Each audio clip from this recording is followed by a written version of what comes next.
Welcome to Some Dare Call It Conspiracy with Brent Lee and Neil Sanders. This is episode 8, Hunter Biden, the laptop, the movie, and the truth. Our guests today are my two co-hosts from the Lads on Tour podcast, Dr. Ivor Mecton, PhD, and Frank from Stars of COVID.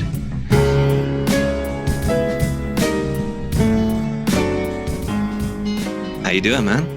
I'm good. Like, if my voice sounds a little bit scroachy, it's because I managed to tear my throat, which I didn't even know was a thing. But you're suffering, aren't you? You were suffering. Well, you know, I've hurt my neck. You've hurt your back, lads. Any body parts that you've got that maybe that rhyme? No. I do have body parts that rhyme with back, but they're okay. Good.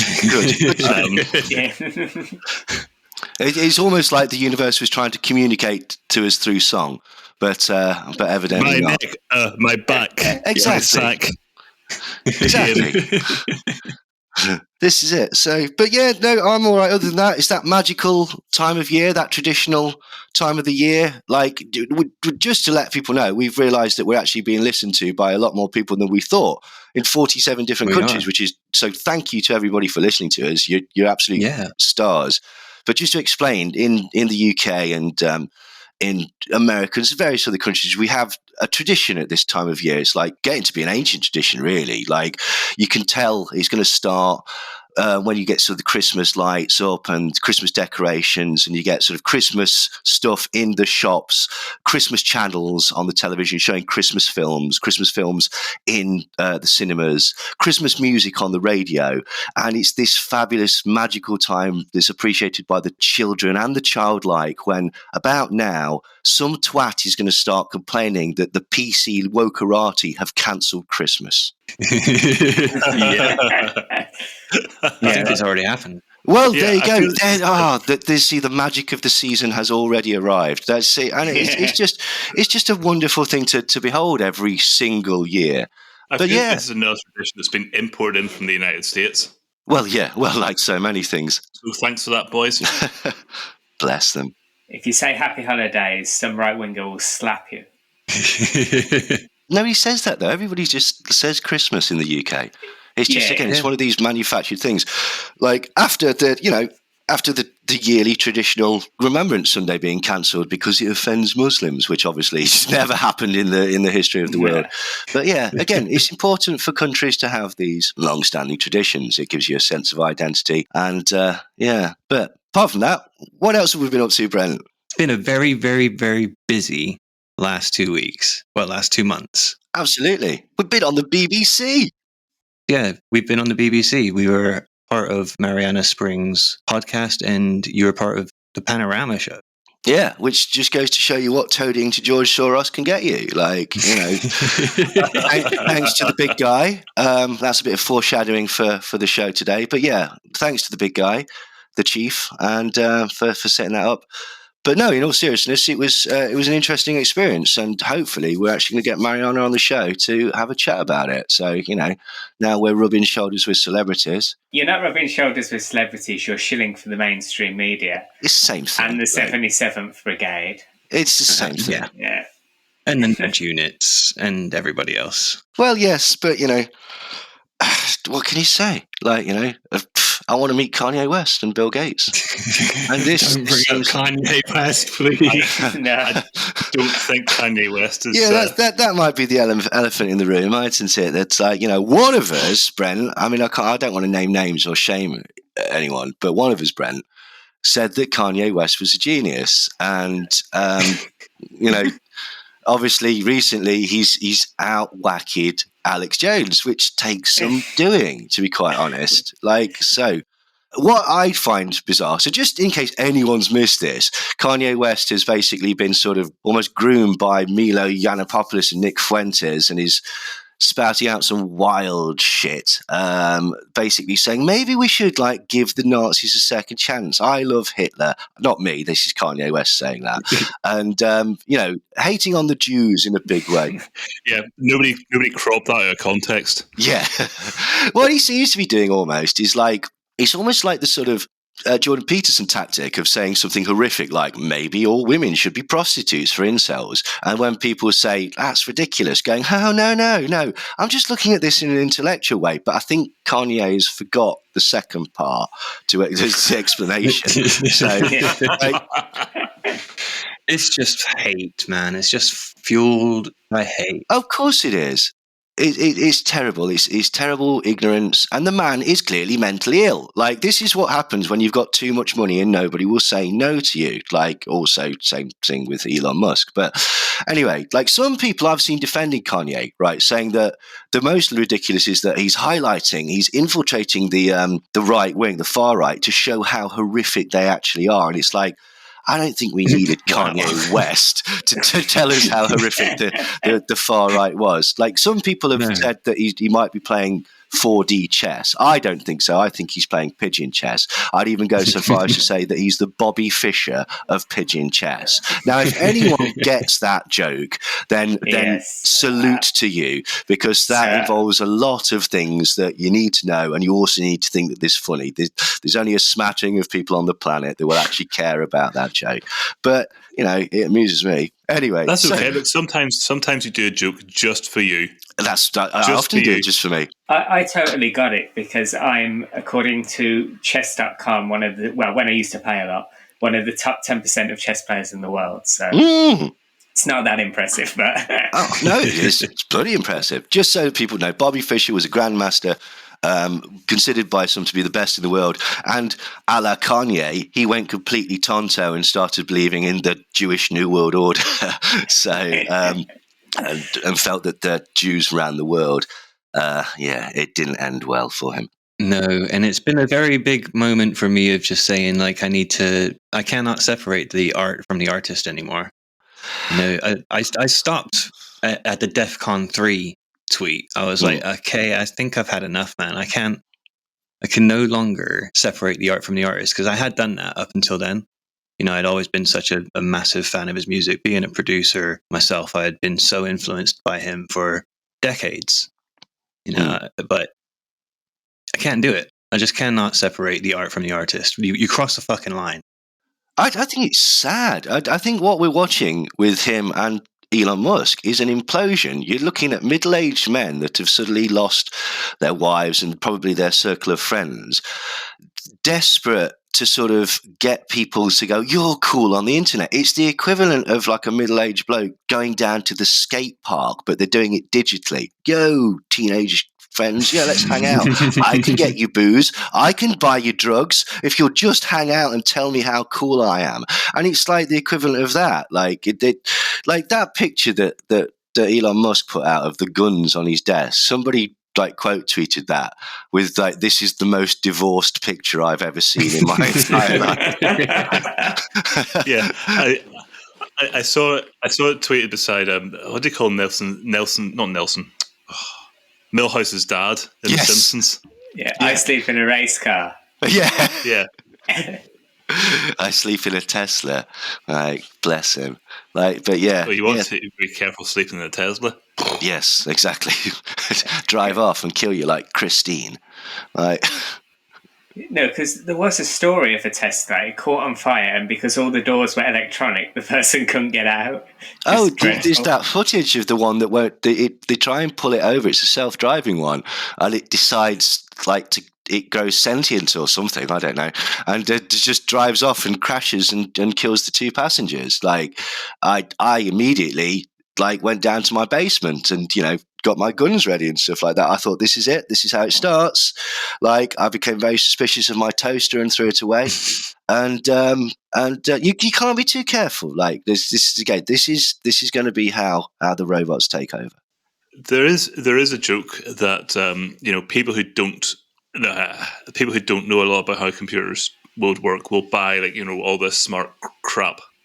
And to be honest, I look around my house as a software engineer, and that's what I've done. But never mind.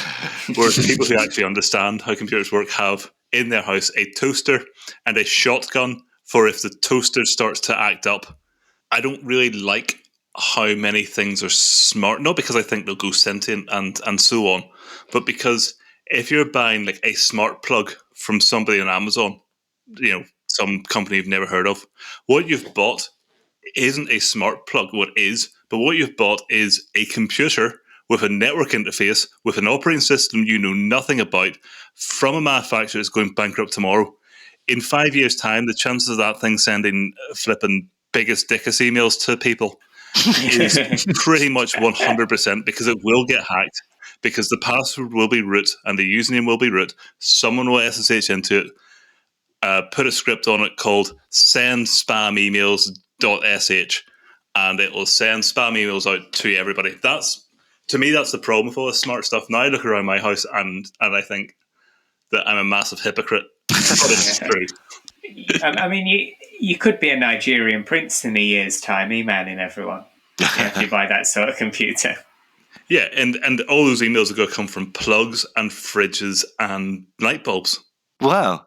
I thought it was just my sort of, existential paranoia that I was going to be harassed by my toaster. But, Jesus Christ, is it going to actually happen? That's chilling. Oh, that's the idea of this show, isn't it? You guys look at conspiracies and things that are unnerving, trying to uncover the truth. And the truth of these things is we're installing a lot of computers that are very badly supported in our houses, and people are going to send dick emails from them. Fair play. Great. No, that's not to say your light bulb's going to become sentient. No, it's not. It's just going to be sitting there dumbly sending emails out. Would you like a bigger thing? It doesn't mean that it won't at some point, though. I'm still just... I'm not entirely... staring at his light. just not entirely comfortable with them anymore. Your dumb light bulb isn't, because it's just a bit of filament, right? There's no decision. It's just it's not filament. Sorry, it's not the 90s. It's just some dumb LEDs. It's not going to do anything. Or so they say. That's exactly what they want to believe, stars. Come on, man. I think we need some fact checks here. Well, while you're here, guys, Ivor, you've got a book coming out. Yes, I do, yeah. Please tell us about it. So essentially, it's a remake of the one I did from last year. I'm now, basically finished it. I'm just doing the proofreading. It's going to come out on, I said 15th, but I'll make it 16th because 16th is a Friday. But yeah, that's a super extended edition, more than 120 pages so far. Oh, fantastic. So yeah, that will be, more than 20 pages added, so it's 280. But yeah, that contains all the updates on the COVID stuff, most of them, because the reality is a lot of the stuff has got super crank magnetism. And there's recently been a story which came out that Simone Gold, the one from America's Frontline Doctors, which had one of the members who said that, women have cervical cancer from having sex with demons. She's been caught misusing company funds to buy herself Rolexes, private jets, Lamborghinis, and all this. So she's been sued by the company. What, Stella Emanuel or? No, Simone Gold. Simone Gold, yeah. Fabulous. Didn't Rainer Fulmick run off with all the money from the Nuremberg 2 fund as well? There is discussion on that. I don't know how much this stuff's proven or what, but I'm like Mulder. I want to believe they took all the money and ran, because that's very funny. Francis Hoare definitely did take the money and run, most likely. And Kate Shremrani's lawyer ended up with a nice wedge. I don't think she got any of it, but I think... because she didn't even attend the fucking trial. No. Well, I mean, look at her. She's fragile, strong gust of wind, and bits will come off of her. The natural nurse who's been injected about 50 times with Botox, yeah. Yes, quite. Bless her. So, excellent. So when's that? In January or December, sorry? It's December. So fantastic. 16th, yeah. And what's the title? COVID-19, Ultimate Misinformation, Multiple Dead Dewormed Horses Edition. Excellent. And where's it available? Amazon. So you've got to pay Bezos to pay me. Yeah. That's all right. That'll do us good, So I'll get back to George, and he'll be pleased with that. Yeah. Excellent. All right. So we're here today to talk about Hunter Biden's laptop. And after finally seeing the film, I just want to extend my apologies to all three of you. I'm very sorry. I didn't mean to make you watch such a terrible movie. I actually enjoyed it. Did you? Yeah, up yours. I like watching shit. Like I watched Died Suddenly. I've watched Watch the Water. I like watching that shit. It's fun. Fair enough. I mean, it made Neil Breen films look like fucking Coppola, to be quite honest. But just to explain to everybody as well, what is Hunter Biden's laptop? Hunter Biden's laptop is a laptop that was found in semi-mysterious circumstances and purportedly has all sorts of information on there about the scurrilous activities of not only Hunter, but Joe Biden and his uncle James Biden. And these scurrilous activities range from drug taking, prostitution, financial crimes, corruption, American government policy being changed for the benefit of China, and bribes and the transfer of huge amounts of money in the Ukraine in order to prevent people being investigated, or so that is the conspiracy. Also his dick. Yeah, there's a lot of his dick involved. Like there is a huge amount. If you do research this, you will become intimately familiar with bits of Hunter Biden that you really didn't need to become intimately sort of associated with at all. But them's the breaks, I suppose. But yeah, and off the back of that, this has been going on for quite a while, like a surprisingly long amount of time. Like talks of corruption in the Ukraine involving the Bidens is basically as early as like 2018, coming from various sources. The actual laptop was discovered or dropped off at a laptop repair shop in 2019, but wasn't actually made available to the public until the following year, October 2020. Since then, there's been all sorts of different stories, lots of different people trying to make it prominent, trying to sort of get to the bottom of what's in it. And as well as that, we have a film produced by Breitbart, of all people. Breitbart, Breitbart, the news organization started by Andrew Breitbart, taken over by Robert and Rebecca Mercer and Steve Bannon. They've dipped their toes into the world of commercial films. And they've made a film called My Son Hunter, which is a satirical film that purports to show the whole story. So before we actually go into the story, we all sat down and watched the film. It's got Lawrence Fox in it. The sweaty fox. Yeah. Total asshole. Yes, he's a total arsehole. Yes, this is completely true. He plays the title role of Hunter Biden. And yeah, the film basically sort of, what it does is it shows Hunter Biden sort of, he befriends a stripper / prostitute that he basically spends a series of days and nights with, telling his story and sort of almost confessing all the corruption that he's done through his life for Burisma, which is a company in the Ukraine, and for various Chinese banking associations and stuff like that. And he's confessing to this prostitute all about all these things that he's done. But the main sort of message is that really he's the sort of fall guy. He's in many ways like just the gopher for the big bad guy, Joe Biden, who they portrayed in this film as like a sort of hair sniffing and yet senile Bond villain, essentially. Some like mafia villain, isn't he? Yeah. There's a lot of that sort of like meeting in dark sort of car parks, getting into the back of limos, being sort of quite threatening and overtly sort of mafioso-like in the presentation. Whilst also trying to sort of present him as being senile. As an oath. Yes. As they do continuously. Yeah. Yeah. I feel like the actor they got to play Biden, and neither Fox or the guy who played Joe Biden looked particularly like them. No. And I have more sympathy for them trying to get somebody who is like 1,000 years old and as slim as Joe Biden. Yeah. So the fact that this guy was, if I get to his age and I'm that size, I'll be happy. What was the character that was played by Gary Oldman in Hannibal? The bloke that was in bed that had his face eaten off, like by Hannibal, by his own dogs. I always thought that was a fair likeness of Joe Biden, to be fair. I can't remember his name. Mason Verger. I think that was his name. Yeah, Mason Verger. They could have gone with that angle. But, Each their own. Well, they probably have to get somebody who's sympathetic to their views Yeah. Totally. as well, right? The True. guy's been in stuff before. I can't remember who he was, but he's like an established actor. That the bloke that played Biden, isn't he? I don't know. He's way fatter than Biden actually is. I didn't notice that. And taller.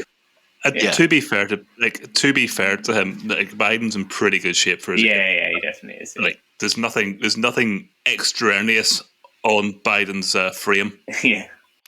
No, this is true, and it was. A lot of people don't know that the film itself was directed by Robert Davi, and if people don't know who Robert Davi was, Robert Davi is the elder Fratelli brother from The Goonies, or Agent Johnson from Die Hard.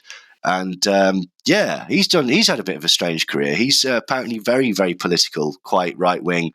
One of the sort of most famous things that he did an advert for the Republican Party that involved demon zombie sheep, if I recall correctly. Indeed, he did a voiceover for that. It was it's a thing to behold. Like it's certainly it's certainly a thing. It's definitely a thing, and that's available on YouTube if anybody's interested in that.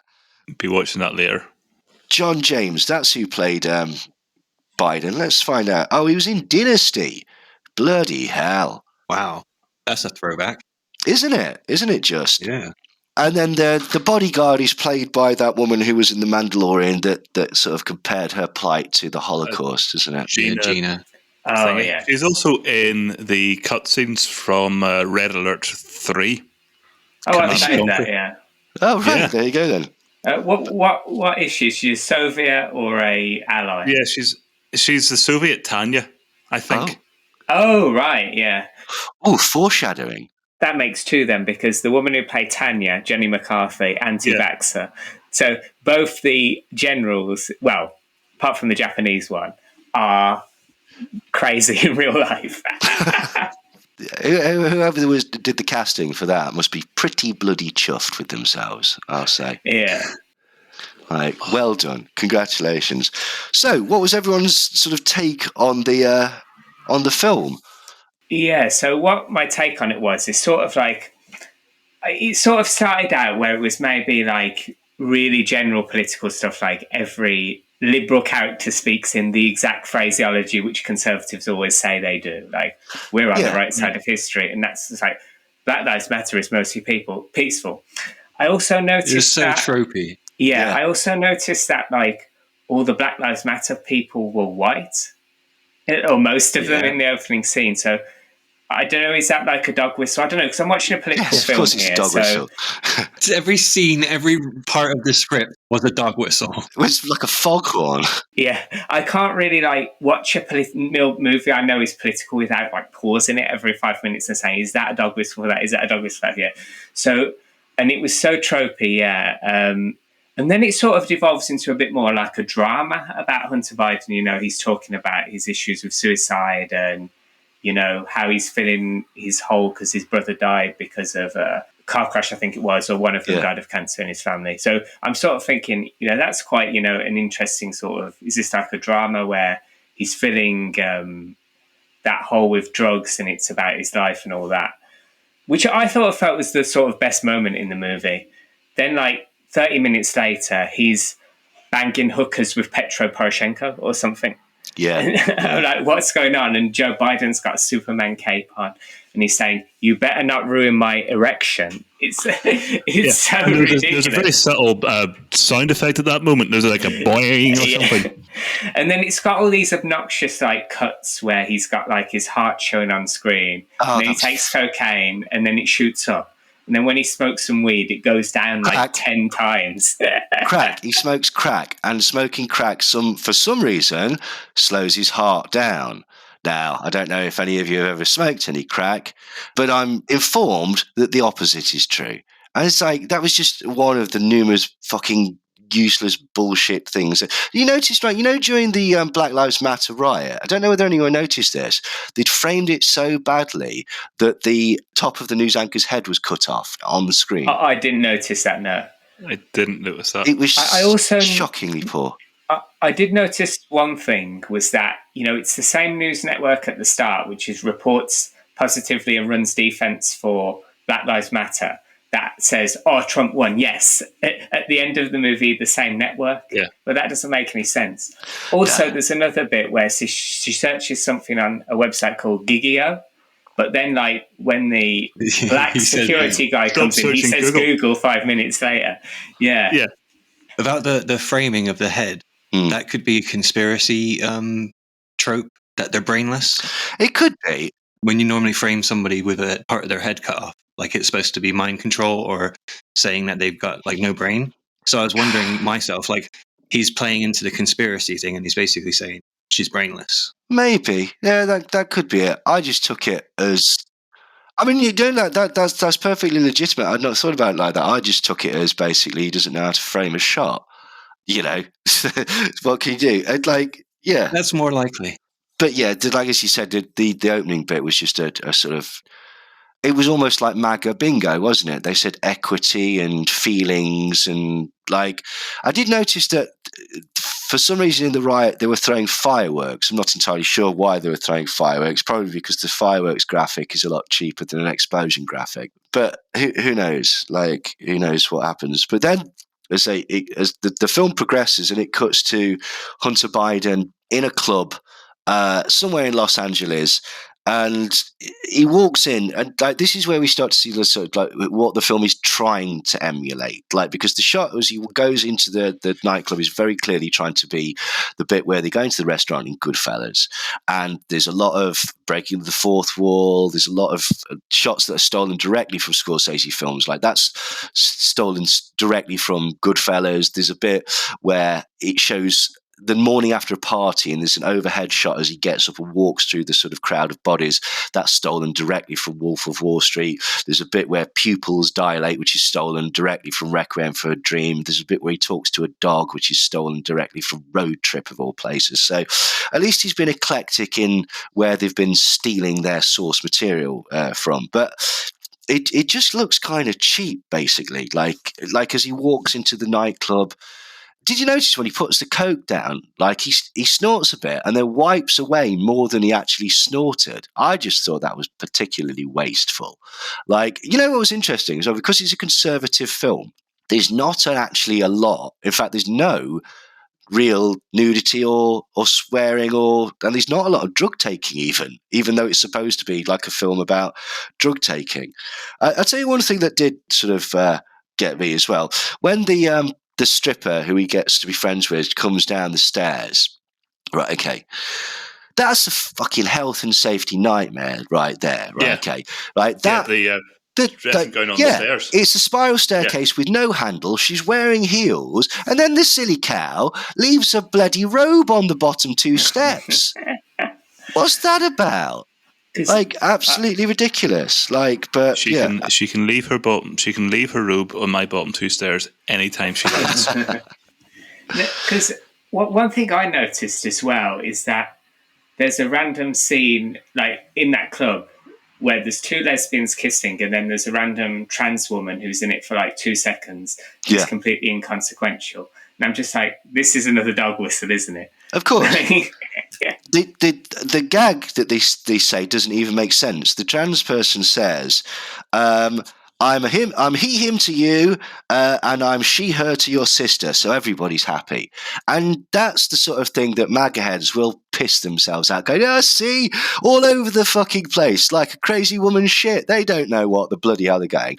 But if you look at that and examine it, it doesn't make sense as a joke. It's not a good joke. I didn't think that they're trying to portray that person as a trans woman, to be perfectly honest. I thought that she was, the madame of the establishment, and they were trying to say that... I thought what she was saying was, my pronouns are whichever means that you'll leave me alone. Is what I thought. So I've heard a story of a female flight attendant who was asked by some idiots going to a stag do, "Are you a lesbian?" And she replied, "I am if you're asking." And yeah, I thought it was that. I didn't think it was anything to do with trans stuff at all. Oh, I could be wrong. It's hard to tell with the film. even though the film is, as I've got in my notes here, not a subtle film. No. It's also not a particularly well-made film. It reminded me of a really, really poor imitation of The Big Short in terms of the tone, in terms of the fourth wall stuff. The Big Short, by the way, is available for Netflix and Amazon Prime subscribers, and I'm sure you can get a free trial of both of those and watch that over Christmas. That'll be a much better use of your time than watching this. But the part near the start where the bodyguard lady out of Red Alert 3, Gina Watson, said, she turns to the camera and she says, "This is not a true story, except for all the facts." Bazing. It's hedging language, isn't it? As we're going through the film, I wasn't sure which elements they were. There's some of it that I'm not sure which elements they're trying to present as true, and which elements they're not even trying to present as true. But isn't that the point? That they can basically, anything that they want to say, is factual. They can go, yeah, wink, wink, wink, wink. Of course it is.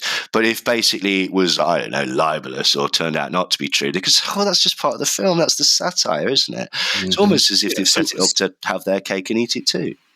Yeah, so that's very true. Yeah. The stripper / prostitute / missionary kid, Kitty / Grace. I don't know if that character exists at all. No. I literally watched the film and I don't know if she's supposed to be real or not. Well, she's supposed to be real in the context of the film, but she's not. She's a device. Like, she's the person that ultimately takes the laptop to the reporter. Can we just have a quick word about the fucking reporter who's there with a pencil behind his ear, wearing a fucking trilby, like some guy from the 30s, on a typewriter? Or an incel. Yeah, it's literally like they've gone to clip art and gone, can we get a journalist? And we get some pictures, boys. That's the sort of like journalist that they've got. It's outrageous. The trilby's missing a business card that says press on it. Exactly, that's what it is. I don't know whether you notice, when he stands up and he walks towards her in the park, his shirt doesn't fit. It's like 3 sizes too big. Like, unless he's dying, the poor sod, in which case I feel really bad. Like, I'm sorry. Like, he's a news hound. He doesn't have time to be, neat and tidy. It's outrageous. He's too busy chasing the stories. I absolutely pissed myself on that. It's like, why did they dress him as somebody from the 1940s? Why did he have an analog phone? Like, nobody has an analog phone anymore. What the fuck is that about? If you want to see a fun film about the media messing with narratives, may I suggest Tomorrow Never Dies, which is on Amazon Prime. It's a bit pro-China for my liking, but it's good fun. And Jonathan Pryce is doing some amazing screen chewing. So that's Tomorrow Never Dies, alongside all the other Bonds on Amazon Prime. Sorry, continue. Just for the record, we are not sponsored by any streaming services. The film wasn't particularly accurate. You're asking about whether that woman is real. No, she's not. She's not a real character. She's just a sort of an amalgam of the concept that he had some strippers / prostitutes staying with him at various times. Like, even the people that are real in the film, they get them frighteningly wrong. Right? For example, there's a bloke called Zlakevsky. He's connected to this Ukrainian gas firm called Burisma. Now, in real life, he's bald and he's short. And in the film, he's the massive, great, tall bloke with long black hair and a beard. So for some reason, they've got him completely wrong. They've got Yankovic as basically a sort of big, fat guy with masses of grey hair. Now, in real life, he's a short, bald fellow. So I don't quite know why they did that. But there is another Ukrainian who's short and bald in the film, so they got it opposite, yeah. I assume, that might well be it, because so as to not confuse the audience. Patrick Ho, who's basically connected to a company called CEFC that Hunter Biden was doing dealings with in China, and is very probably a spy for the Chinese government. He's a short, fat guy in his sort of like middle age. And for some reason, in the film, he's this tiny, thin lad that looks about 15 years old. So again, like, these are indications that that basically the film isn't particularly accurate. Now, what are the things that the film proclaims? It proclaims that Hunter Biden got a huge amount of money from various places in the Ukraine, and that Joe Biden was also getting kickbacks for this, and there was corruption to the point where Hunter Biden was being investigated, and Joe Biden stepped in an official capacity as a member of the American government, and basically blackmailed the Ukrainian government into stopping investigating Hunter Biden. That's what it says. And it also says that he received a huge amount of money from the Chinese government, that he was working with Chinese spies, and also that he received $3.5 million from a woman who was connected to the mayor. She's the ex-wife of the former mayor of Moscow.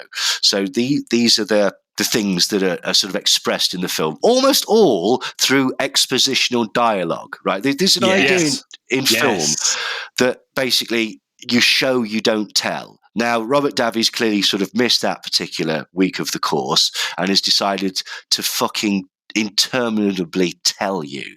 But, again, that's his style. And the way he's done that, what this film has reminded me of is reenactments from Unsolved Mysteries.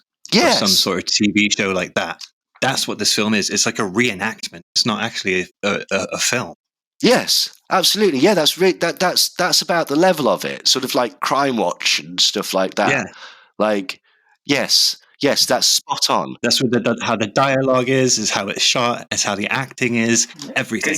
Absolutely. Another thing what sort of I found obnoxious was it sort of starts off as a bit more of a serious drama, and then everyone's breaking the fourth wall half an hour later. It's really inconsistent. It's really, really overused, the breaking of the fourth wall. So if you take The Big Short, which is, it's about a different subject matter, but it's basically, what if this film about something else made by people who knew what they're doing? They break the fourth wall, I think, 3 times. And 2 of those are sort of cameo roles by people who don't appear in the film at any other point. So you've got Margot Robbie in the bath. You've got Richard Taylor and Selena Gomez talking about financial products. I think... No, sorry, there's 4. There's 4. There's those 2 times we've got new characters introduced just to break the fourth wall, playing themselves. You've got the 2 guys who discover business plans at the reception of, I'm going to say Lehman Brothers, I can't remember. And you've got Ryan Gosling's character at the end. But they're short. It's very clear what's going on. On that, the fourth wall gets broken down like it's the Berlin Wall. I half expected to see David Hasselhoff on top of it playing Looking for Freedom. Very good. Yeah. No, well, again, it's clear that he's tried to pinch stuff from... Scorsese in The Big Short, did Wolf of Wall Street. No discipline. Oh no, it's crap. We said before going on, it's a bad idea. If you're going to steal stuff, you don't steal from people who are the best in the business, like Scorsese and stuff like that. It reminded me of when Brian Harvey of E17 decided to put out a diss track over an Eminem beat. And it's people are immediately going to compare you to Eminem, and he's rather good and you're not. So, it's the same thing basically with this. You're immediately going to make comparisons to, as you say, The Big Short, Wolf of Wall Street, Goodfellas, and American Psycho as well. There were clearly times when Lawrence Fox was trying to do his crazy Patrick Bateman, but he just didn't go far enough for me. He seemed to phone in the performance. There's a bit when him and the prostitute sat there chatting about Bo and about how it's affected him in his life, and there was an inkling where I hate the guy, but I could tell that the guy could actually act. He's rather trained. Not in this film, he couldn't act, and not in anything that I've seen, obviously. but that gave me the impression that he probably could if he'd bothered. There's a glimmer. Yeah, if he bothered to put the effort in. But the whole film came across as under-rehearsed and underdeveloped. What's interesting is that he gets the voice wrong. Yeah, because I actually noticed that he starts off with an American accent and he sort of loses it towards the end of the film. Was I the only one? That's just laziness. But what the point I'm making is that I didn't realise that Hunter Biden's got quite a high, whiny, slimy voice. And And if you wanted, he kind of sounds like, you ever seen Gummo? He's a bit like the sort of weird kid that kills cats and lives with his grandma.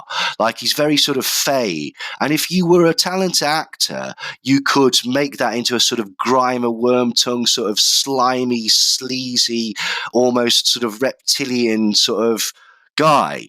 But Lawrence doesn't bother to do that. He decides to basically do a sort of shit impression of the bloke from the Crash Test Dummies, but only for the first half of the film until he forgets what he's doing and then just carries on. And it's very strange that they missed that, because the film is absolutely an attempt to say the Bidens, a bunch of bastards. Yeah. And that, Grima Wormtongue character in the Lord of the Thrones or the King of the Rings or whatever it was, is such an unsympathetic character, and it feeds into so many sort of sleazy tropes. It's perfect material. Yep. And they didn't use it. They don't even execute well in their own terms for what they're clearly trying to do. Exactly. Yeah. That was my point. It fails as a hit piece because they can't decide whether to make Hunter sympathetic or a bastard, basically. And and this is it. I think it would have been far more interesting if they just made him a bastard, basically, throughout the entire film. But for whatever reason, they don't. I came away with sympathy for the guy. I did a little bit as well. Yeah. I don't think they wanted to portray that, because to them, those things that we find sympathetic, they find as weaknesses. So they were putting them on screen for the conservative audience to laugh at, essentially. Yeah. And then right at the end as well, there's something that really, really doesn't work. Like that she's decided to give the laptop away for the greater good or whatever, blah, blah, blah. She's become fully red-pilled by that bodyguard, Tyrone. Anyway, and then a sort of montage starts with this music. And what got me was like, this music doesn't fit. This music doesn't fit at all. And then the singing starts, and I thought, this music doesn't fit, and it's not very good music. I wonder why they've decided to use this. And then it's dawned on me that it was a Lawrence Fox song. And what? He actually made songs? Oh yeah! Oh, I didn't know that. No, he tried to, like, this is the thing. He decided to knock. He didn't have a midlife crisis because Billy left him. That's not what happened. He just decided. He is a midlife crisis. Exactly. He quit acting and decided to become a musician. And he does this sort of rather earnest acoustic singer-songwriting stuff.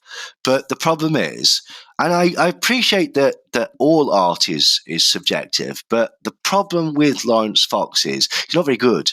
Like, he's just not very good. Like, so it's just not particularly done well. And if you put on top of not being very good that you're a very unpleasant person, people are less likely to sort of want to, I mean, John Lennon, by all accounts, could be a bit of a nasty sod, but he couldn't half pen a tune. Like, as Brent will tell you, he'll forgive Kanye for all sorts of stuff. You know what I always thought was interesting as well? There's a lot of parallels between Hunter Biden and Lawrence Fox. Oh, yeah? Like, both of them were in trouble at school, both sort of pretty much expelled, both born into a family that put huge amounts of pressure on them to succeed, that have got this well-known family name. Like the Foxes, like, his father and his uncle were famous actors, his grandparents were famous actors. Fox was actually expelled from school before his A-levels, but then got into RADA, probably because of, you obviously need a degree of talent, but I think coming from the Fox acting dynasty probably helped. Both of them had their problems with the law. Both of them have had problems with drugs. Both of them have been given incredible opportunities pretty much based on who they are and who their families are. Both messed up their careers. Both got divorced. Both are artistic, like they have sort of, artistic ventures. Both are connected to politics in different ways. Lawrence Fox famously got a huge amount of money from the Institute of Economic Affairs and started that dreadful Reclaim UK party. Both considered disappointments, pretty much, that really didn't fulfill their potential, and both have had their rulings with the law. So there are a huge amount of parallels between Lawrence Fox and Hunter Biden. In fact, I'd go so far as to say Lawrence Fox wishes he was Hunter Biden. Like Hunter Biden is like sort of Lawrence Fox, but actually came out of it smelling of roses. Whereas Lawrence Fox is, well, he's Lawrence Fox. Came out smelling of foxes. Yeah. The Hunter and the Fox. I feel I feel a tawdry biopic coming along. Yeah. Did anyone else notice that really obnoxious sound effect they had to put on whenever there was fact check on the screen? Oh yeah, Yeah, that was so. Oh, this is the thing, right? So the constituency that they're appealing to, has been pilled against the very idea of fact checking. So it's like, if it requires a fact check, it's true. So if I were to tweet, "Pee is stored in the balls," and somebody did a fact check of that would become true because somebody fact checked it. And the way they treated the media throughout, first of all, like it's one big amorphous blob, except for Fox. Yeah. There was a quote. So, do you remember whenever Trump, literally at some campaign rally or something, said he could stand in the middle of Fifth Avenue and shoot somebody and people would still like him? Biden, in this film, Joe Biden, I think in the back of the car, started a sentence literally with, "I could be in the middle of Fifth Avenue and whatever," and the media would still go on about Trump. It was so blatant and so oversimplified. I mean, look, I think we probably all have things about how the media works that we don't like. I think most journalists would as well. I think totally. if you get Mariana Spring onto this podcast, I'm sure she would have things to say about how most journalism works that she wouldn't like. But to say it's all the same thing and to say it's that simple and that reductive, it's ludicrous. One thing I also noticed is there was that scene where the bodyguard woman, can't remember her name, breaks the fourth wall to say like, "Oh yeah, Joe Biden, he likes this on his coffee or whatever." I can't remember what it is. And then they're like, CNN reported that. But the funny thing is back during the Obama administration, they gave like a load of crap to Obama for having a certain type of mustard on his burger or something like that. Mm-hmm. I can't remember the exact details, but it's like... Was it French mustard? Yeah, Dijon mustard on his hot dog or burger. I can't remember, but... That's tantamount to communism. That was what they said at the time. They went on about Obama because he wore a light-coloured suit. Yes. Good on the guy, to be perfectly honest. Not that it matters, but they went on about that for a week. Yeah. Did you notice as well, I thought it was very interesting where Carino, I think her name's Carino, turned around to the camera and said, "Epstein didn't kill himself, by the way." Yeah, that was immediately after, yeah. If I wanted to kill somebody, Epstein's death is absolutely the first thing that I would use, because I'm not saying that he didn't kill himself, by the way. I don't know. But I know you guys our show. I'm halfway through that one. I need to finish it. You should do short episodes. But you know what? I can understand why people would immediately be suspicious of that. I wouldn't lead with jet fuel can't melt steel beams. I wouldn't lead with, the moon landings being fake. It is in order of magnitude more plausible than those things.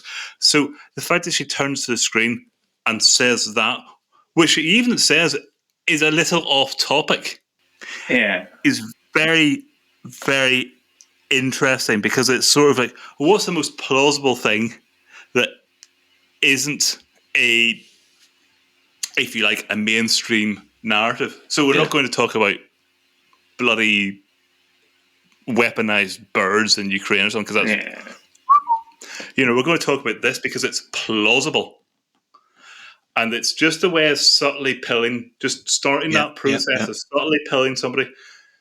As any number of people will sit at home and go, that's probably true. Any number of people will do that for that conspiracy versus almost any others. I thought that was really an interesting thing to have happened in a film which has nothing to do with that at all.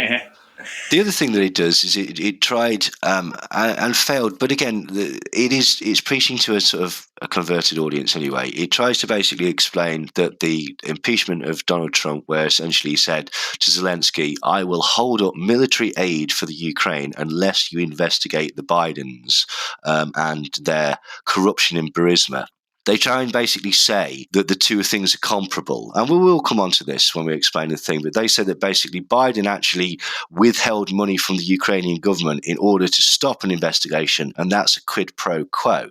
And so in order to cover that up, not only did they cover it up, but they also blamed Trump for doing the very same thing that the Bidens had actually done. Now, that's not actually true, but this is what is portrayed in the film, that basically the entire impeachment of Donald Trump was nothing to do with him phoning the president and literally saying, "If you don't do this, I won't give you that." That apparently, that's all. That's fine. But when the Bidens did it, that's bad. Apparently, according to the film, and that was sort of the whole point of the impeachment, was sort of a second layer of covering up for the Bidens, which is obviously nonsense. Yeah, I mean that with the the Fifth Avenue stuff, the whole film was a sort of a boing flip on every accusation that's been made on Trump. It was like, no, your boy did that, not ours. Yeah, so many times direct parallels to what Trump did or what criticisms have been made of Trump. They just tried to reverse them. Like Missy Elliott, in fact. Yes, very much like Missy Elliott. Except Missy Elliott's good at her art. So I think we can safely say, to quote Spinal Tap, it's a 2-word review: shit sandwich. Yeah. So pretty much. Yeah, it's not a very good film. Like, it fails on everything that it tries to do. It's not a funny comedy. It's not a particularly good satire. It's amateurishly shot, amateurishly acted, and doesn't actually make any sense if you actually scrutinize it with any great sort of detail. I got one good thing to say. All right. Go on. And that is, they made it very easy for you to purchase it, download it, and watch it. That's like praising measles for being really contagious. Well, Back to the Future 1 to 3 are on ITV Hub, which you don't even need to purchase to watch. I haven't got through half the films I wanted to get through as being good. So, are you sponsored? No, I'm not. I'm not paid. On the other hand, I would just like to say that chocolate oranges are available in Rawlinson's. My only commercial interests are, I started with about £1,000 of shares in Novavax, which is now £100 of shares in Novavax. So don't listen to me for shares advice. Yeah, no, I'm not going to go through all my films. I might tweet them out later on. Look out for that. The Stars Film Guide. You're better than Melville, because he put all his money into Bitcoin, or at least quite a bit of it, just before it dropped off. Oh yeah, that was oh dear. Yeah, my Novavax shares. I mean, I did okay with other shares, which I've since sold, but the Novavax ones were bad. There was a plot twist towards the end, right? Grace has a tape recorder which is given to her by Tyrone. Yeah, the blackface of white supremacy. Yeah. Oh God! I remember that line. Yeah. Oh, that was so dumb. That was such a foghorn. That one was the biggest foghorn in the film. Yeah, that was. But he gives the recording device to her. Then they put on the music scooter or whatever it was, and it becomes clear she's been recording the whole time. But they filmed that out of sequence, but not in a clever way. It wasn't like Dunkirk, They did that to put in a surprise. It was very like a Dan Brown novel. It was very like that. What do you call it? The one that was successful despite being the first one of his books that was really big. Da Vinci Code. The Da Vinci Code. Inferno. Yeah, so somebody snuffed it on about page 4 of that, and their body's left lying in a way which is interesting, and they keep going on about, I can't believe the body is left like that, blah blah blah blah blah blah blah. It's like the Hangman. 3 million pages later, they tell the reader, after all the characters have found out about it, why the body's left lying like that, and the whole thing is just to build suspense. But it's so artlessly done, and filming that out of sequence, where she's not given the recording device to the end of her time, as she says to Tyrone, "I'm done," and it looks for all the world like she's walking away from the whole situation, just getting out of there. It's so lazy and so reductive. The director they should have copied is Clint Eastwood. Clint Eastwood's films do not do any of this nonsense. They just tell the story nice and simply, just no fourth wall breaking, no out of sequence stuff, because they can't handle that, right? The guys who made that film cannot do the things that they've tried to do in the film. And that example to me is so egregious. I know, Neil, that you were wrapping up on the review, but I couldn't leave that alone. No. Dead right, mate. Dead right. And I don't know what streaming service Gran Torino is on, so I appeal. But seek it out.